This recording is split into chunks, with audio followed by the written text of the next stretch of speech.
What is going on, guys? Dojo Gaming with my review of Strike the Blood episode 9, and this episode had a lot going on for it. So it starts off with this random attack on some ship, and we just see this woman. She's just taking down these men, and there's one standing, and out of nowhere we just see that he kind of powers up with a sword. And I'm not gonna lie, that right there was pretty epic. I love the animation on his sword because it looks so freaking cool. So apparently, this woman, she can tell that his sword was fake. So she called it a false holy sword. And I'm just imagining to myself, if that right there is a false one, then I cannot wait to see what a genuine one looks like, because it gotta be freaking amazing. So now, when he goes to attack them, well, first we have this beast looking man, and clearly they're partners, and we learn that this woman name is BB. But when a guy goes into attack with a powered up sword, they actually jump over it, and we just see this shockwave, I guess you could say, coming from the sword, and it does some damage to the ship. And even BB, she said that sword cracks quite a punch. So even though it's fake, it definitely has some power to it. But then she said that if they were going up against a demon, then they would definitely have some trouble. But because he's not going up against one, then he has no chance of winning. So now we just see this angelic being coming down from the sky, because at first it was some ray of light, and it just destroyed that sword. And then we actually see an angel, but this angel cannot be real, because there's no way that an angel can come down like that. And especially the way it looked, it has to be an artificially made angel, if that makes sense. So now after the angel appeared, we actually go back to Kojo and his friends, and he's on a train with Yukihina, and they're talking a bit, but he was looking away because he could see down her shirt. But when he get to school, we have Kojo, who's thinking to himself because he didn't get much sleep. And then we have some random girl at Makoti. She was talking about how he have trouble in his life, and it's from somebody close to him. And Makoti was saying that he will Kojo is the kind of guy that will fall for fortune telling, scams and stuff like that pretty easily. So then we have Asagi who's coming in, and she also didn't get much sleep. So we have that girl making jokes about that. And now here where the episode took an interesting twist, at least to me, because during the scene where we have Asagi sculpting or painting Kojo for her project, when they put on those costumes because she got bored, I definitely saw them being an actual couple a lot more from that scene than from when they kiss. Because it's obvious now that it is kind of awkward between them, but it's just because Kojo is feeling so confused about what he should do. So and to me it was really weird that Asagi would easily strip down so quickly in front of Kojo. I mean, yeah, she likes him, but the way she took off her clothes so quickly, I really wasn't expecting that. I thought she'll be a little shy about it, but she took it off with no problem at all. So once they have one of these costumes, she's wearing this maid outfit, which looked really cute on her, and Kojo was wearing this suit. And I'm not gonna lie, he actually did look pretty cool in that. I like the way he looked in the suit rather than his standard attire.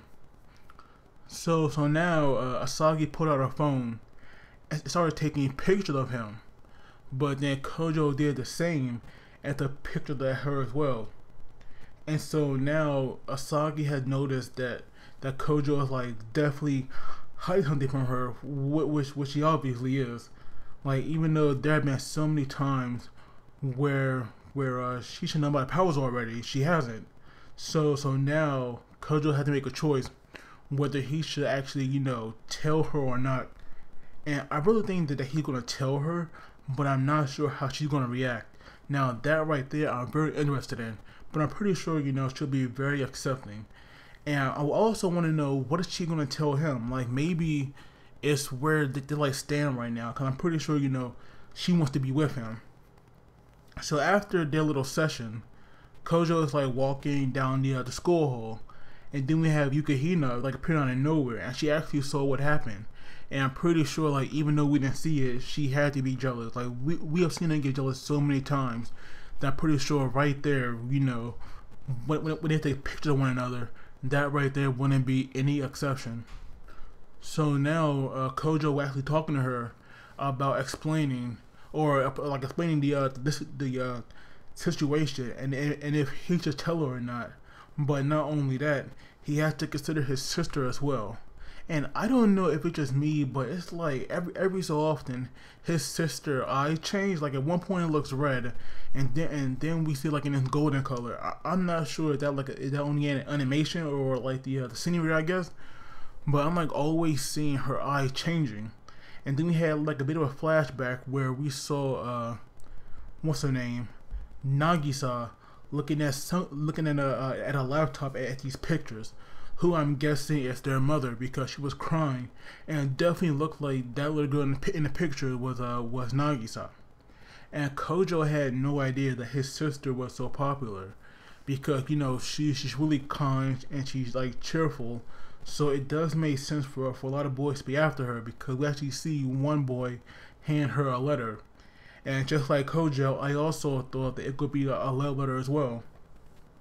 So the next day of school, we have Kojo spying on her, which I kind of felt like he had every right to do, just because, you know, he actually learned so much about his sister. Of course, he's gonna be interested and want to protect her.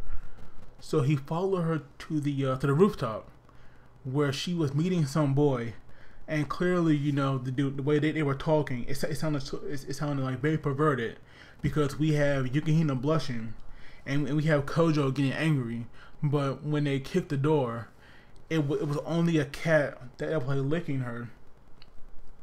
And so apparently this boy wanted her help in looking after this cat, and they have like a list of everybody on the sports team, I think it was, that could possibly watch it. And apparently that cat comes from this girl named Kanan, who is new, or at least, you know, she's kind of new, because she's been a character that of course we have not seen yet. And you know, and to me, like right off the bat, I definitely felt like she was fishy. And I'm glad that this episode actually, you know, confirmed what I thought, rather than dragging it on.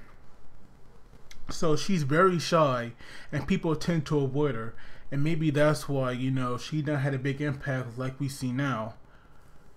But she had all these kittens that she's watching over, and she wants to find them homes, and now Kojo and Yukina, they're gonna help her. And I had no idea that Yukina was such a cat lover, but that right there, it was really cute.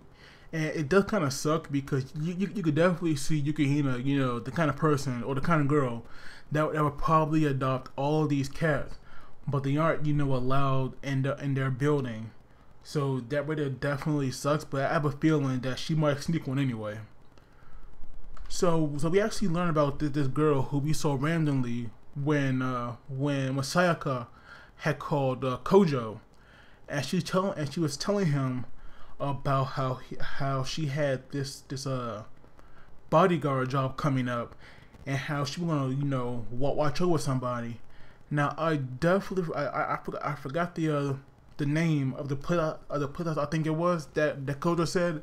I definitely know that it starts with an A, and apparently, you know, wherever the place is, they have like a royal family as well. So obviously she's gonna watch over like somebody from there. But I'm thinking maybe it's BB.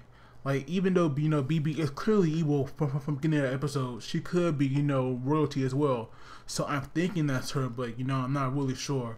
But this could be, you know, a good way to bring BB in as a character, you know, to our main cast here. But at least that's what I think. So now, where was I? Hold on, I'm thinking about the episode real quick. Oh.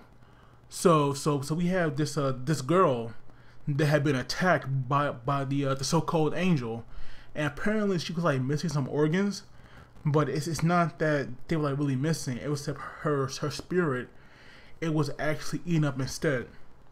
And we have Walter, who I would like definitely proud to see, you know, come in there, because we have Makodi and Nasuku, who I definitely, you know, was expecting to like work together, because I thought that they were from completely different organizations.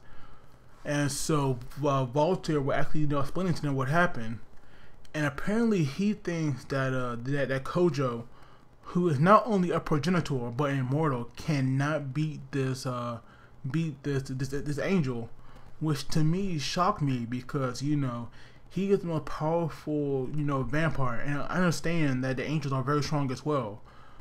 But the thing that, you know, even Walter thinks that Kojo can't beat him. That was like really surprising. So I'm thinking, why is Angel, you know, or why is a Kanon, why is she so powerful that not even Kojo beat her?